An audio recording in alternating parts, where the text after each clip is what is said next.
Ya yang terakhir tuh yang Tidak. diusir tuh, Hmm. itu yang kita waktu penelusuran di pesisiran Bandung, Kak. Di Hmm. sudut-sudut kota Bandung tuh yang Yang di sana. pemakaman gede itu kan, jalan kiri kita Yang di sana. pemakaman gede itu katanya dia ngikut tuh waktu di situ katanya. Karena Terus terus dia maksudnya si Emang teh ngasih tahu nggak dia yang ngikut sama kamu teh mau apa aja, atau misalkan dia ngasih tahu, ngasih tahu dia gitu. ngasih tahu. Jadi kan gini nih, menurut pengalaman saya nih teman-teman ya, ketika makhluk mengikuti seseorang, contohnya ke si Ijo nih ngikut, dia tuh pasti ada dua hal biasanya. Yang satu suka karena sifat, karena karakter, perilaku. Itu satu satu satu ini aja Satu sama kamu Jo. server ya, Jadi satu kamu aura jadi kalau gitu misalkan kamu suka jahil, ya otomatis sih itu teh ya. yang suka jahil gitu. Nah yang kedua itu gara-gara Gak suka. nggak suka juga, tapi ada sinkron energi Iya, sama kamu sinkron waktu energi. itu Mm-mm. gitu.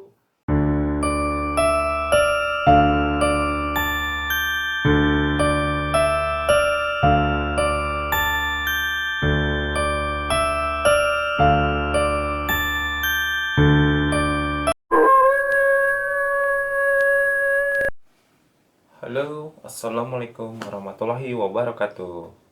Teman-teman, kembali lagi dengan saya Topan di channel Ngobrol Mistis. Kali ini kita kedatangan tamu narasumber yang bakal bercerita tentang pengalaman-pengalaman mistis yang dialami. Kalau kemarin saya menceritakan beberapa cerita tanpa narasumber datang ke studio. Tapi kali ini khusus pada kesempatan kali ini narasumber datang. Jadi dia bisa menceritakan langsung kepada kalian apa yang mereka alami. Narasumber kali ini tentu saja bukan orang asing.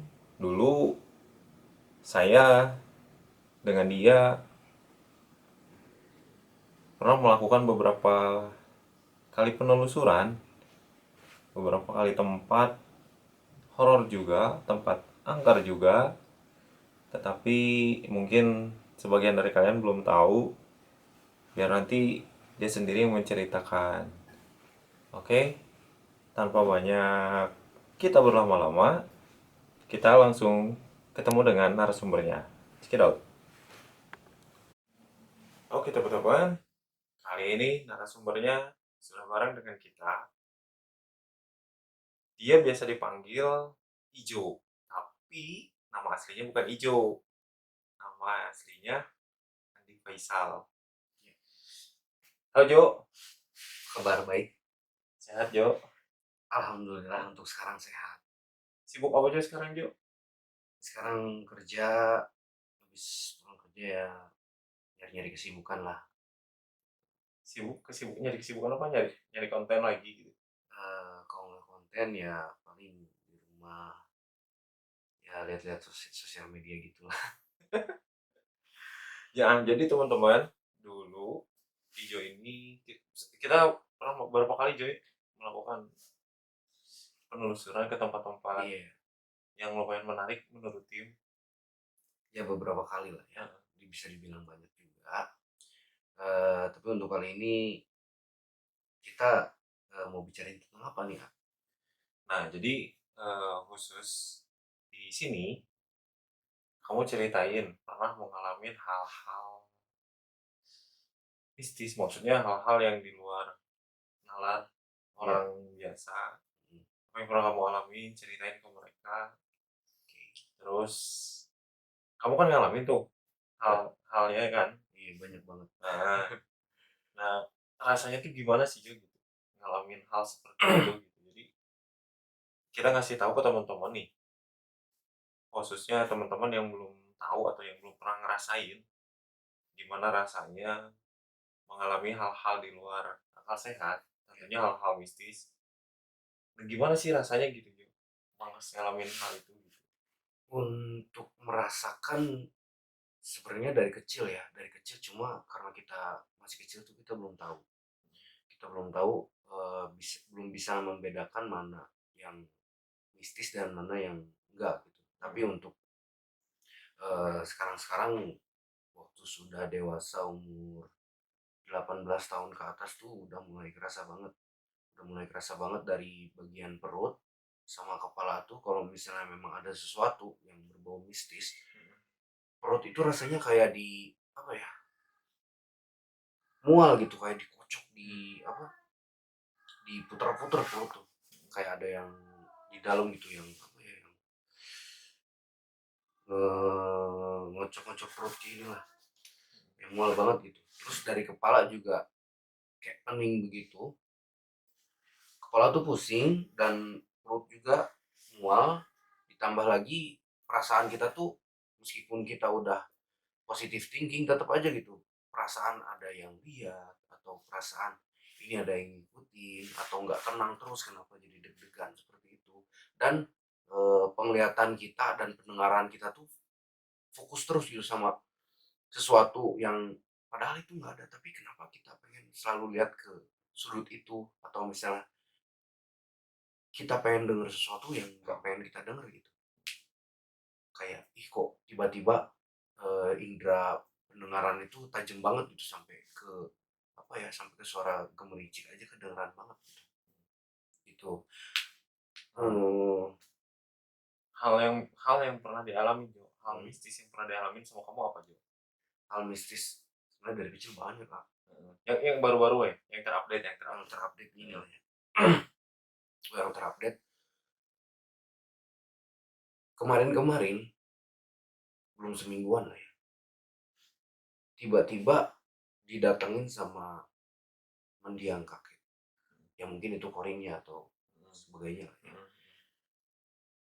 "Kamu harus datang ke makam ayah sama kakek." Mhm. Tiba-tiba, dan seketika juga ingat karena saya dulu pernah janji untuk datang ke sana dan nggak datang-datang sampai, Karena sibuk. ya karena sibuk dan Heeh. ya begitulah Jadi akhirnya rutinitas, diundur diundur gitu. diundur terus sampai akhirnya datang ke mimpi, disuruh datang ke sana dan benar ternyata. Begitu datang ke sana, tiba-tiba disambut sama tetua di sana, tetua keluarga. Ya, asalnya kan almarhum bapak. Cuma sekarang tetuanya ada Amang. Mhm. "Kenapa lama?" katanya. "Kenapa lama? Kamu udah ditunggu, udah lama. Dari sebelum puasa udah ditunggu. Ada yang mau disampaikan," katanya.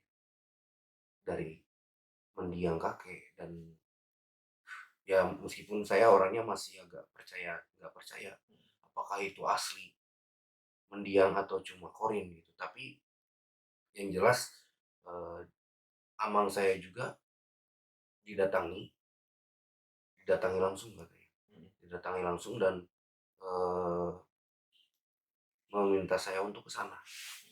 Dan begitu saya ke sana, saya disuruh ziarah dan tiba-tiba langsung ada apa ya, ada tiba-tiba angin ke telinga dan ada yang bilang, "Udahlah," katanya, "kamu tuh jangan terlalu nakal." Ya memang saya ya nakal ya, kehitung yang nggak baik ya. Ya begitu saya datang ke sana, saya langsung dibilangin sama amang saya bahwa, "Kenapa kamu lama sekali datangnya? Ini mendiang kakek itu sudah nunggu kamu dari sebelum puasa," katanya. Ya memang karena saya banyak kesibukan dan mungkin apa ya, di dihalang-halangi untuk ke sana mungkin bisa jadi kan, gitu. Begitu saya ke sana, saya disuruh ziarah ke makam kakek dan ke makam ayah saya. Begitu ziarah, ya ada segelintir hal-hal yang di luar nalar seperti tiba-tiba ada yang berbisik ke saya. Bisiknya apa tuh Jo? Yang pertama berbisik, "Kamu mau sampai kapan seperti ini?" Bohong. Ya, Sampai kapan nakal. nakal? "Kamu mau sampai kapan? Mhm. Kamu udah mateng," katanya. udah matang, kamu udah dewasa, jangan seperti anak kecil terus katanya. Itu yang pertama. Yang kedua, menitipkan bahwa menjaga keutuhan keluarga besar itu berat katanya. Kalau bukan kita, siapa lagi yang mau menjaga, katanya seperti itu. Karena yang dituakan di keluarga kita, katanya, kata mendiang saya itu, yang dituakan di keluarga kita pun masih egois katanya, belum bisa menyatukan keluarga. Dan ya mungkin kalau terdengar lebih pribadi, tapi ya saya ceritain aja. Jadi di keluarga saya itu ada rebutan tanah gitu. Warisan, Ya, warisan. tanah warisan diserobot. Diambil gitu. Ya, diambil gitu. Diambil tanpa bilang sama keluarga yang lain, cuma segelintir orang. Dia udah bangun rumah, dan sebenarnya saya ada hak di situ. Karena dari ayah saya punya hak tanah beberapa inilah ya, ada satu rumah lah ya, untuk dibikin rumah untuk tanah saya, itu diambil sama mereka tanpa bilang ke saya. Dan baru tahu tahun-tahun kemarin gitu. Tapi ya udahlah gitu, kalau misalnya memang udah seperti itu, mau apa lagi gitu, saya pun gak mau jadi panjang urusannya gitu. Tapi dari sini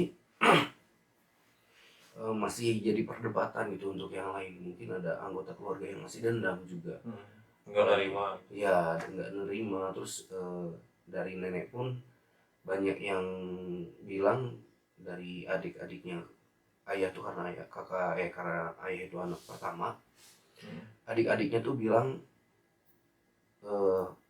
mama itu nggak adil gitu. Mama itu nggak adil dalam pembagian, jadi terlalu sayang sama yang ini gitu. Seperti itu, sampai ada dendam antara anak dan ibu, antara adik dan kakak gitu. Nah, saya pun dititipkan sama mendiang kakek saya itu, mau siapa lagi katanya kalau bukan kita. Ya saya pun berat gitu ya untuk berpikiran seperti itu, karena saya belum berkeluarga, saya pun masih belum baik, belum bisa lebih dewasa lagi, dan dibilangin hal seperti ini gitu. Perasaan itu berat banget gitu.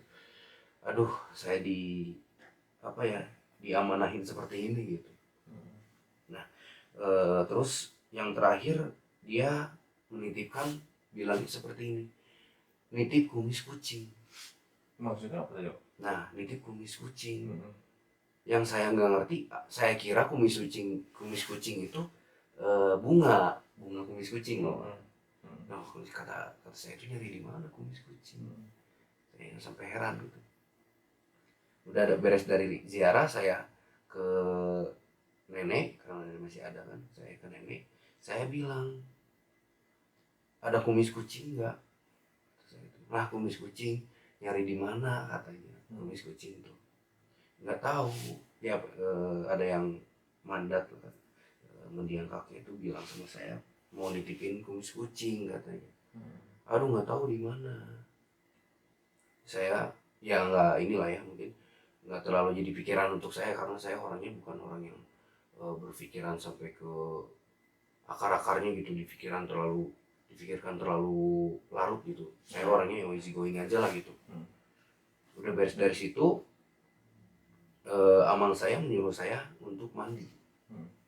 Untuk mandi, kamu mandi dulu Gih katanya. Ya udah, mandilah, bismillah dulu ya kalau mandi. Iya, saya itu tiba-tiba tuh airnya tuh dingin banget.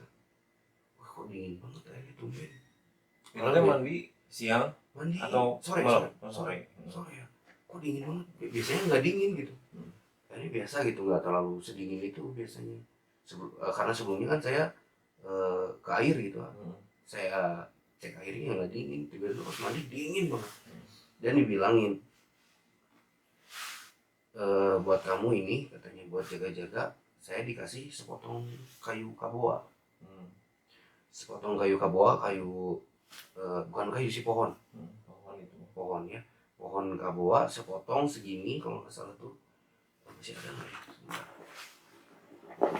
Jadi teman-teman, pohon kaboa ini salah satu pohon langka dan pohon maksudnya pohon cuman ada satu di hutan di Garut Selatan. Dan konon katanya nih teman-teman ya, si pohon kaboa ini jelmaan dari macannya Prabu Siliwangi gitu. Jadi nggak semua orang biasanya bisa ngambil pohon kaboa ini gitu. Itu. Nah, nih Saya dikasih segini, sepotong segini, katanya nih dititipin sama mendiang kakek. Oh, saya dari situ saya baru nge, karena amang bilangnya kumis kucing. tapi udah beda Jo. Katanya sama katanya di dalamnya ini emang ada macan, katanya bilangnya apa ya, bilangnya kumis kucing yang gaibnya disimpan di sini gitu, disimpan kumis kucing, katanya kumis kucing gede katanya gitu kan. Harimau tuh kucing gede katanya, itu disimpanlah di sini katanya, ini buat jaga-jaga sama kamu karena kamu udah terlalu apa ya, gerbang untuk penglihatan gaib saya tuh udah terlalu kebuka gitu, jadi saya tuh jadi terlalu gampang untuk merasakan, untuk dikasih flashback yang tempat-tempat yang mungkin lebih seram ya, selalu. kayak waktu itu orang kita penelusuran kan. Iya, waktu penelusuran dikasih masa flashback. lampaunya. Di masa lampaunya seperti itu, terus banyak yang nempel di badan saya. Waktu saya datang tuh ke sana, amang saya tuh bilang, kok kamu bawa tamu banyak banget. Tamu apa? Saya sendiri. Astaga, dari mana kamu tuh, katanya. Bilang gitu. Ya kan dari rumah ke sini, kata saya tuh. Kamu dari mana? Katanya di sini. Sama saya diusap. Saya diusap sama amang saya. Aduh, katanya. Ini sebenarnya amang tahu yang 2 di dalam kamu tuh yang emang dari kecil udah ada tuh 2, katanya. Cuma kok sekarang ada 8, katanya gitu. Ini 6 lagi dari mana? Pas ditanya, karena amang saya mungkin punya indra keenam sama kayak ayah. Pas ditanya dia dari mana, itu adalah hantu yang selama ini ngikutin saya waktu saya penelusuran. Ya yang terakhir tuh yang diusir tuh, itu yang kita waktu penelusuran di pesisiran Bandung, Kak. Di sudut-sudut kota Bandung tuh yang di pemakaman gede itu kan, yang pemakaman gede itu, katanya dia ngikut tuh waktu di situ, katanya. Karena terus dia maksudnya si Emang teh ngasih tahu nggak dia ngikut sama kamu teh mau apa aja, atau misalkan dia ngasih tahu. Jadi kan gini nih, menurut pengalaman saya nih teman-teman ya, ketika makhluk mengikuti seseorang, contohnya ke si Ijo nih ngikut, dia tuh pasti ada 2 hal biasanya. Yang satu suka karena sifat, karena karakter, perilaku. Itu satu ini aja sama kamu juga. Server ya. Jadi satu aura. Jadi kalau misalkan kamu suka jahil, ya otomatis sih itu teh yang suka jahil gitu. Nah yang kedua itu gara-gara nggak suka juga, tapi ada sinkron energi ya, sama kamu waktu energy. itu gitu. Padahal sebelum kita datang ke pemakaman itu, energi kamu tuh nggak sama dia gitu Jo. Ya. Nah ketika kita datang ke sana, energi kamu sama, yang akhirnya nempel gitu. Betul sih. Tapi yang dibilangin amang tuh gini, katanya, kok berani-beraninya, katanya. Iya budak wanian, bawa si hantu itu gitu. Enggak, waktu kesana, waktu penelusuran itu wani-wani teuing, katanya. Kok berani banget anak ini. Karena di dalam hati pun, Cik, aku di dalam hati bilang gini, Cik, bener tuh itu, benar nggak sih kalau misalnya hantu itu bisa suka ngasih angka. Ya kan itu mah Tapi sering emang kejadian itu kan. iya kan aku tuh masih penasaran. Enggak, yang masalah angka mah Jo, Heeh. kan bukan di pemakaman itu doang Iya, Jo. jadi masih penasaran gitu karena selalu aja pas pas Hmm. banget. Dan aku nggak main, aku pernah main sekali waktu di Cimahi. Ya adalah daerah Dikasih Cimahi ya, kan, dikasih. Dan sebenarnya penasaran loh, penasaran aku pasang dipasang. dan tembus. Tapi tembusnya nggak gede gitu Hmm. karena cuma penasaran doang. Dan dari situ setiap berpikiran itu tuh emang benar-benar tembus terus angkanya. Dan waktu di yang terakhir ini yang waktu ditanya sama Amang tuh memang tembus juga, tembus juga. Nah dari situ kayaknya mungkin saya ada komunikasi sama dia dan mungkin disebut, sebenarnya dia bilang gini, si makhluk halusnya itu, iya wadah hadek itu, ini Satu energi lah sama kamu ini jadinya adalah wadah klop. yang bagus untuk saya katanya seperti itu. Jadi kesannya dia nyaman di dalam tubuh saya untuk mengikuti saya, untuk mempengaruhi saya dalam melakukan kegiatan-kegiatan saya. Dan jujur selama saya melakukan penelusuran dan apa ya, bertemu dengan hal-hal gaib seperti itu, yang mengikuti saya, yang apa ya, yang selalu saya lihat itu adalah makhluk yang dibilangnya gimana ya, Ekstrim bukan banyak. ya, ekstrim dan tidak baik gitu. Energinya kurang baik Ya gitu. energinya kurang baik, energinya itu negatif banget. Katanya ini anak pas selalu seperti itu. Dan ya saya yang waktu Amang saya bilang nih ada 6 yang di luar dari kamu.